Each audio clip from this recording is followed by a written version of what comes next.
C'est bon.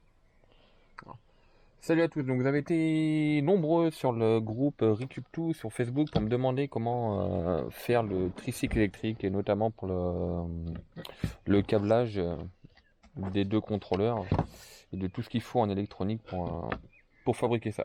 Donc c'est pas compliqué, donc déjà bien sûr un overboard 6 pouces, 8 pouces ou 10 pouces, peu importe. Donc moi j'ai préféré utiliser un overboard avec des roues de 10 pouces.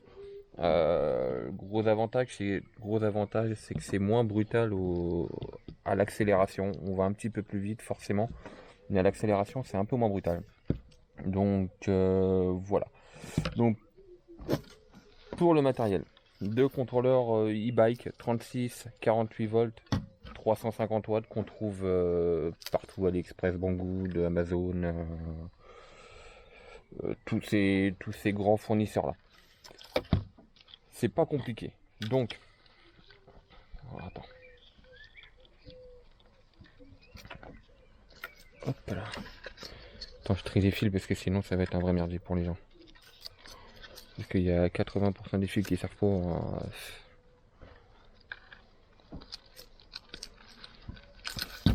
Donc voilà, bien sûr, deux roues, deux contrôleurs. Hop, un par roue. Pour le câblage, c'est pas compliqué. Sur les roues, sur chaque roue d'overboard, on a ce qu'on appelle des capteurs Hall. Voilà, c'est une petite fiche généralement qui est comme ça, généralement, où il y a 5 fils dessus. Alors ça, on n'est pas obligé de les mettre de toute façon. Moi, je vous conseille de les mettre pour gagner en souplesse d'utilisation en fin de compte. Voilà, c'est pas compliqué non plus à brancher. Sur le contrôleur, vous avez tout un tas de fils. Voilà. Vous avez la fiche des capteurs Hall. Donc cette fiche femelle là, qui va forcément s'emboîter dans la malle, sera pas fournie avec le contrôleur. Ce sera certainement une autre fiche blanche. Bref, ce sera pas la même. De toute façon, il y a de grandes chances. Donc ce qu'on fait, c'est qu'on récupère cette fiche-là dans l'overboard. Pour les cartes mères d'overboard, il y a ces fiches-là. Donc vous ressoudez ça directement sur les 5 fils des capteurs Hall. De toute façon, au niveau des capteurs Hall, normalement quand vous achetez le contrôleur, vous avez une petite fiche technique avec toutes les dénominations de chaque fil. Généralement, je dis bien. Branchez ça là-dessus. Donc toujours respecter par contre le positif et le négatif. Les autres au centre, peu importe. Le vert il peut aller avec le bleu, le jaune avec le bleu, le jaune avec le vert, peu importe. C'est pas un problème. Par contre les deux, rouge et noir, systématiquement reliés ensemble. Je sais pas si vous allez bien voir sur la caméra. Voilà. Ensuite, vous avez vos phases moteurs. Vous avez trois autres fils en sortie moteur. Hop, clac, clac, clac. C'est toujours comme ça sur un moteur d'overboard. Que ce soit une roue de 6 pouces, 8 pouces et demi ou 10 pouces, c'est systématiquement comme ça. Donc là, c'est pas compliqué. Sur chaque Donc comme je disais, trois phases moteur type brushless, hein, sans charbon. C'est des aimants permanents qu'il y a dedans. On va pas rentrer dans les détails de toute façon. C'est pas le but aujourd'hui. Vous avez trois gros fils qui sortent de votre contrôleur. Vous pouvez pas les louper de toute façon. C'est les plus gros. Hormis le rouge et le noir qui serviront pour l'alimentation, mais ça on y reviendra plus tard. Vous les branchez avec les mêmes couleurs. Clac. Jaune, bleu, vert. Hop. Oh. Vous avez généralement une fiche. Hop. On va y arriver. Trois fils. Noir, rouge, vert. Ils sont... Hop. Je vois bien. Merde. Hop. Ils sont ensemble là. Hein. Systématiquement, toi, tu les fils. Hein. Par exemple, mais il y a plusieurs verres, mais par exemple, ce verre-là, forcément, il peut pas être avec ces trois fils-là. Donc ces trois fils-là, ils sont branchés sur ce qu'on appelle la manette des gaz. Donc c'est soit une manette des gaz tournante. Moi, ce que je conseille pour les enfants, tout ça, c'est pas une manette des gaz tournante, c'est une manette des gaz avec un pouce. Au lieu de tourner Comme ça, on appuie. C'est beaucoup plus sécurisant. Bon, après, chacun fait comme il veut, hein, mais voilà. Ça, vous allez avoir 2 contrôleurs. Hop, pas compliqué. Sur chaque contrôleur, vous allez avoir forcément les mêmes fiches, hein, de toute façon, de chaque côté. Sur un des contrôleurs, il y a un fil rouge, un fil noir, qu'on ne va pas brancher. En gros, il va y avoir un contrôleur maître et un contrôleur esclave. Le maître va contrôler l'esclave. Donc, hop, cette partie-là, on s'en fiche complètement. Ce qu'on garde, c'est le vert. Généralement, c'est le vert. Hein. Encore une fois, hein, au niveau des couleurs, ça peut changer. Hein. C'est ce qu'on appelle le fil signal. Donc, ce fil signal-là, sur le contrôleur esclave, c'est-à-dire celui-ci, il va être relié au vert de la fiche de la commande des gaz, bien sûr, hein, toujours, hein, de l'autre contrôleur. Par contre, le fil rouge et le fil noir, on va s'en servir directement après pour aller alimenter la manette des gaz. Directement. Hop. Là, j'ai une fiche. Voilà, clac. Rouge, noir, vert, qu'on va enficher dans la manette des gaz.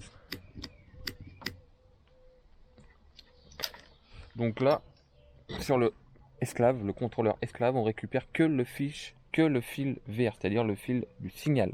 Alors, comme je vous dis, vert ou jaune, ou ça va dépendre des contrôleurs. Hein. Mais par contre, le rouge et le noir, sur le contrôleur maître, on le branchera sur la fiche qui va à la manette des gaz. Voilà.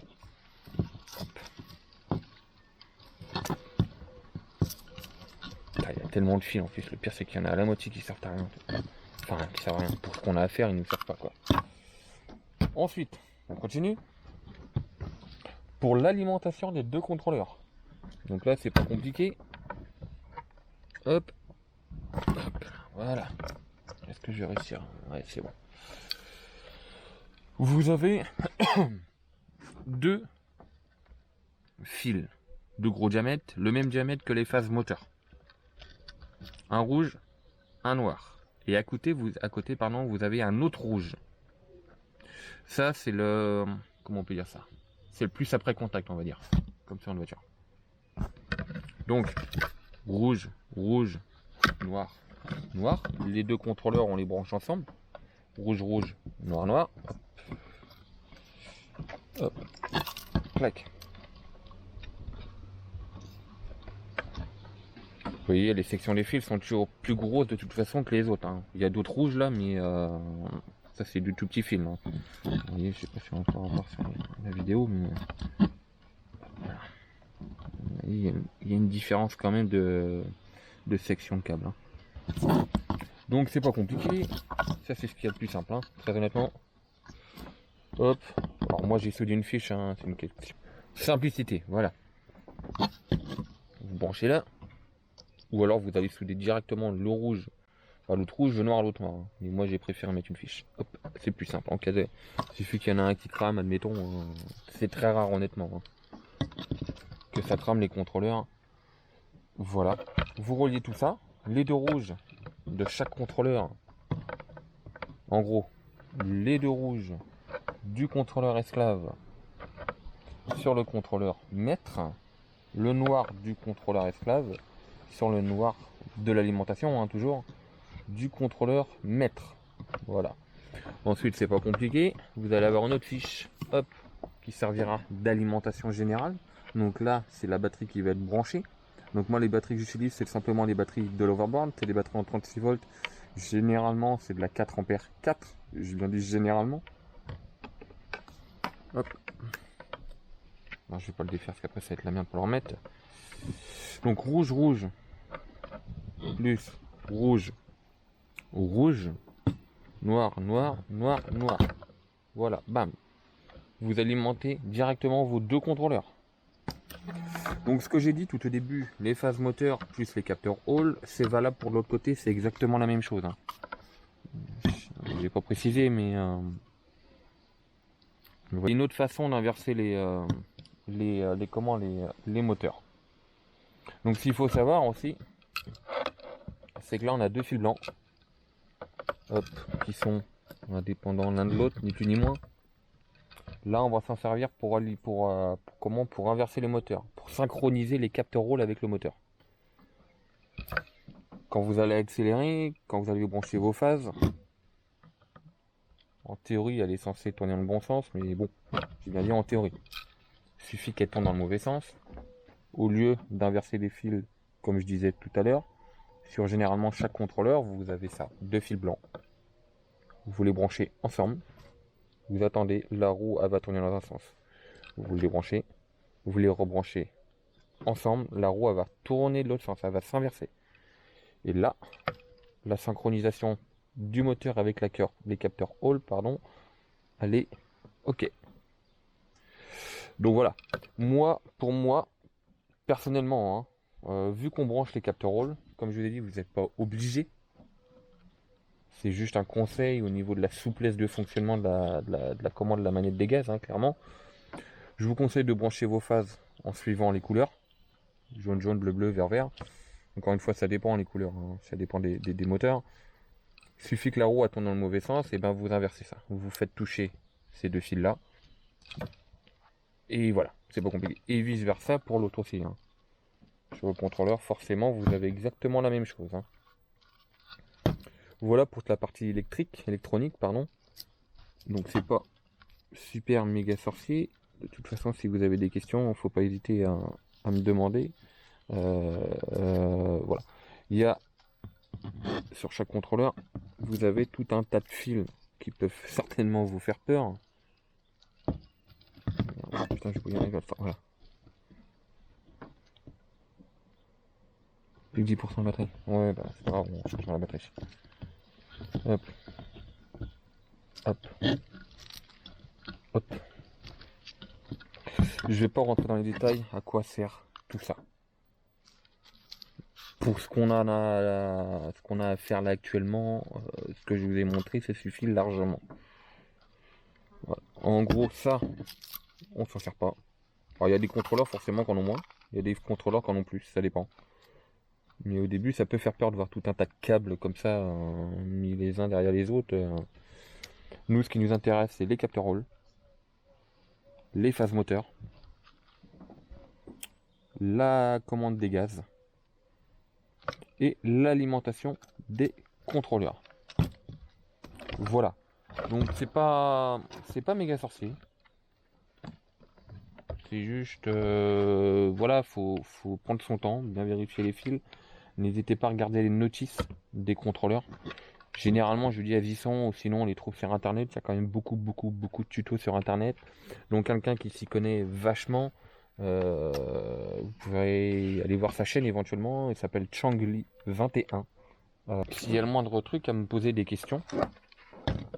Après, toute la partie mécanique en elle-même, bon bah là ça va dépendre très honnêtement. Donc, comme je disais, la partie mécanique, propre à chaque vélo, enfin, quasiment. Merde. Hop. J'ai dû fabriquer une espèce d'équerre, ouais on va appeler ça une équerre, clairement. Un fer plat avec deux fers plats coulés. Voilà, deux trous. Soudé deux vis, vous voyez par là. Cette partie-là va s'emmancher. Alors, faut pas se fier aux plusieurs trous qu'il y a, parce que j'ai fait plusieurs projets avec ce truc-là, donc hop. Je vais le mettre dedans.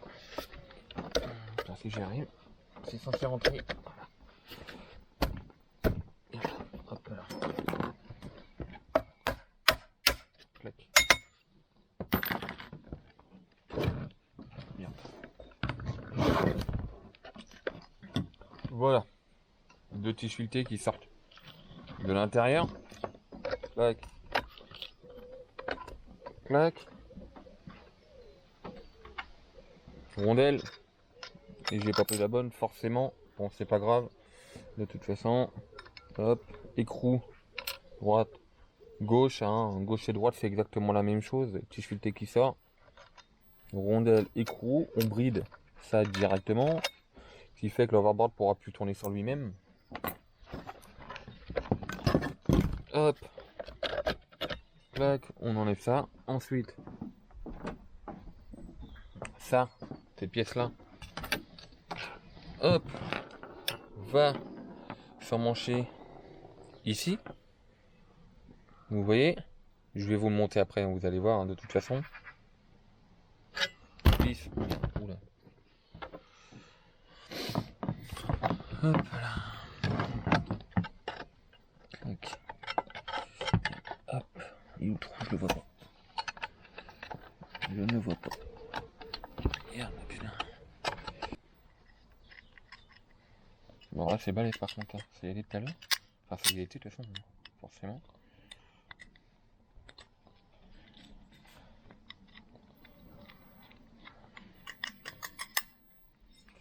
Hop. Clac. Clac. Hop. Clac. Clac. Rondelle. Forcément, comme je disais tout à l'heure, j'ai pas pris des bonnes non plus. Donc, bon, bref, vous comprendrez le principe hein, de toute façon. Écrou. Chaque côté, droite-gauche.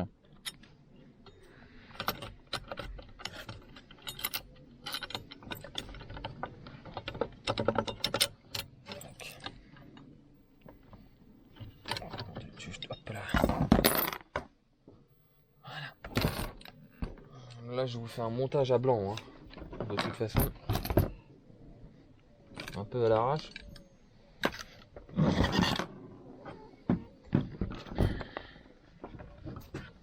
fait peur ce truc, je crois qu'il est tombé. On remet cette fameuse pièce.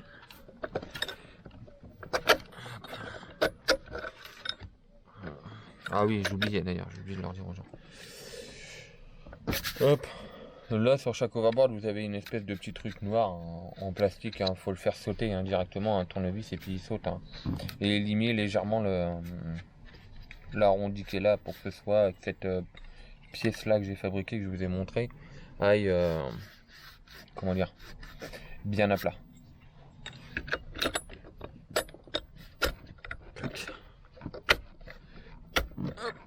Voilà, ça c'est fait.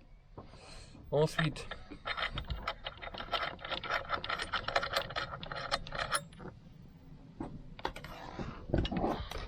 on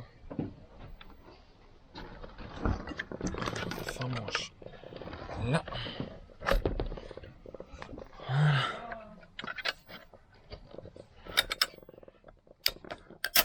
Clac.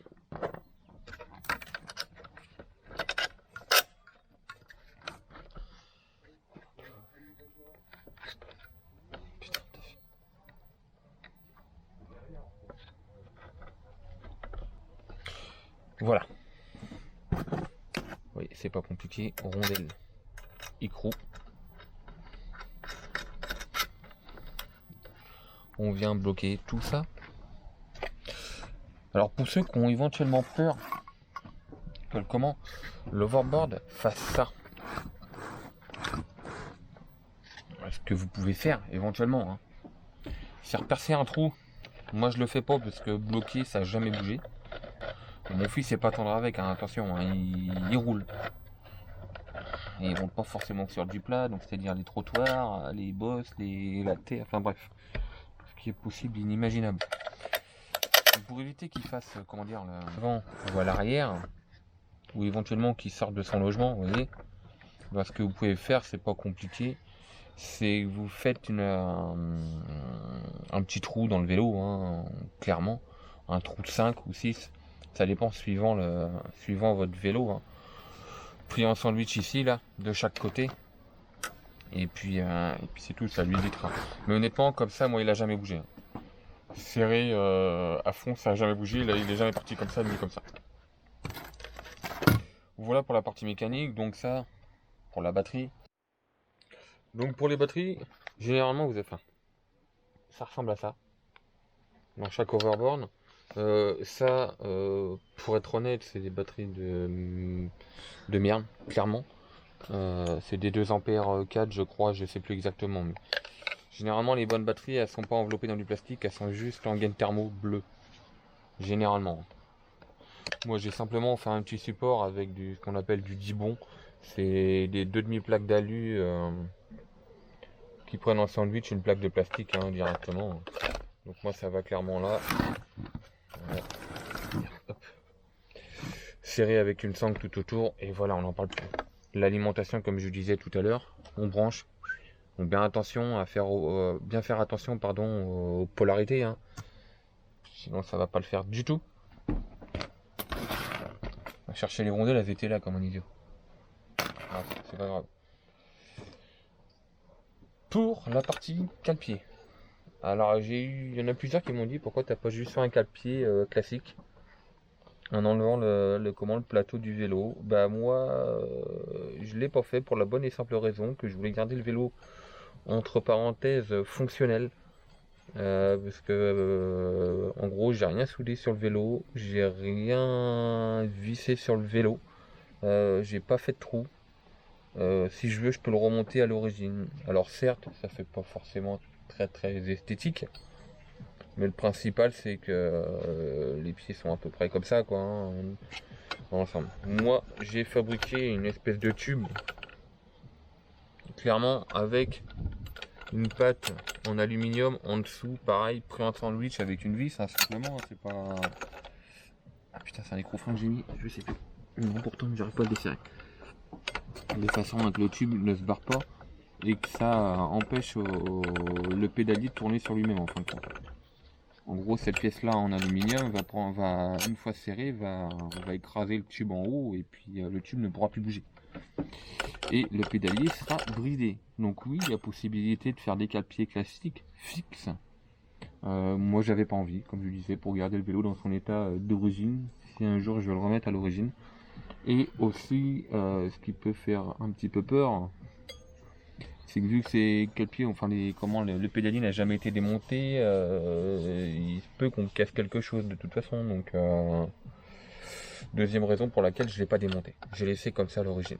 Voilà, donc bien les câbles, mais surtout pas par contre le laisser libre, surtout pas. Hop, voilà. Et pour la partie freinage, il y en a qui m'ont demandé aussi comment on freine. Alors soit on a ce qu'on appelle les freins électriques, donc là je vous en ai pas parlé puisque moi déjà je m'en sers pas du tout. Enfin, mon fils ne s'en sert pas. Tous les contrôleurs ne sont pas capables de le faire. Voilà. Il a simplement un frein mécanique classique. Le frein avant, hein, sur chaque vélo, hein, bien sûr. Hein. Et voilà, ça suffit à freiner. Pour la commande des gaz, moi j'avais ça en stock. Voilà, ça vient de chez AliExpress, Banggood ou Amazon. Enfin, sur le net, on en trouve un paquet de toute façon. C'est une manette des gaz classique. Alors, soit vous avez des manettes de gaz, des demi-manettes des gaz, qui fait qu'ils prennent juste ici. Je sais pas comment dire ça, non plus. Comment je peux dire ça hein, une demi manette des gaz, hein, clairement, ou alors une manette des gaz pardon complète d'un bout à l'autre. Moi honnêtement, je vous déconseille, surtout pour les gens, enfin les enfants qui n'ont pas l'habitude. Suffit que, je sais pas, par peur, il casse la figure, hein, ça peut arriver, attention. Hein. Il a tendance à s'agripper au guidon. Le problème, c'est qu'il s'agrippe au guidon, ce qu'il fait à l'enfant, c'est qu'il serre la poignée des gaz. Donc voilà, ça empire la chose. Ou alors, le truc le plus sécurisant, c'est une gâchette des gaz. C'est-à-dire, c'est qu'avec le pouce. Comme un quad, généralement. Sur beaucoup de quads enfants, il y a ça. Et ça, enfin moi, personnellement, je trouve ça vachement sécurisant. Pour les enfants qui n'ont pas l'habitude. Voilà. Moi j'ai mis ça parce que j'avais ça et puis mon fils ça fait quand même pas mal d'années qu'il a l'habitude hein, de faire ce genre de truc là. Mais on n'est jamais à l'abri qu'il reste forcément accroché. Hein. Et à choisir entre une manette des gaz, une demi-manette des gaz ou une complète, il vaut mieux choisir une demi-manette des gaz quand même. Clairement. Donc écoutez voilà, c'est tout pour le petit tuto que je vous avais dit. Voilà, si vous avez des questions, n'hésitez pas à repasser sur le groupe hein, ou m'envoyer des messages en MP hein, via Facebook. Et puis voilà quoi, c'est pas super sorcier. Donc il y en a qui m'ont demandé aussi, je l'oublie, la vitesse de pointe. Là clairement avec des roues de 10 pouces, on frôle les 30 km/h. Alors, ça peut paraître énorme ou peu, mais 30 km/h c'est vite. Pour un enfant, ce qu'il faut savoir, c'est qu'un tricycle électrique comme ça, si vous tournez le guidon sans vous pencher, comme si on conduisait un quad par exemple, c'est comment dire, c'est l'appel direct, direct. Donc encore une fois, mon fils, il a l'habitude, il sait comment le gérer. Hein. Je dis pas qu'il est jamais tombé. Hein.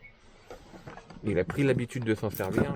Bien expliquer aux enfants que bon, ça va vite, mais il faut faire attention. Ou autrement, il y a la possibilité de brider électroniquement les gaz. Donc ça, je vous en ai pas parlé, mais c'est aussi sur les contrôleurs.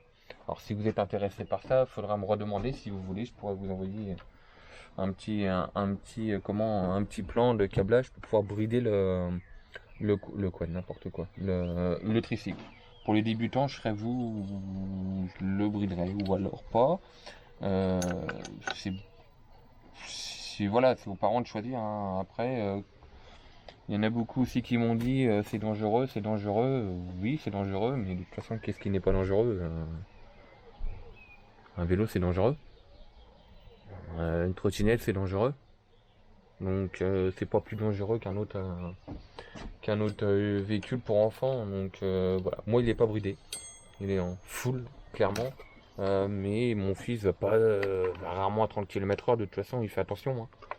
Mais voilà pour l'histoire du bridage. C'est faisable. Bah écoutez, voilà. Hein, si vous avez des questions, faut pas hésiter à m'envoyer des petits messages en MP ou écrire directement sur le groupe Récup tout sur Facebook. Et puis voilà. Allez, salut.